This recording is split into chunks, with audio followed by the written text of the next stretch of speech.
Guys, I got this car and this car, and this one has an engine in it, actual engine, not a working engine though, I wish it did though. And it can be modified. It's also got this bar at the back that makes it go.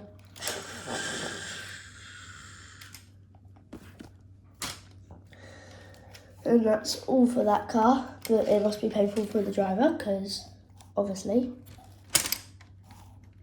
just imagine driving that car.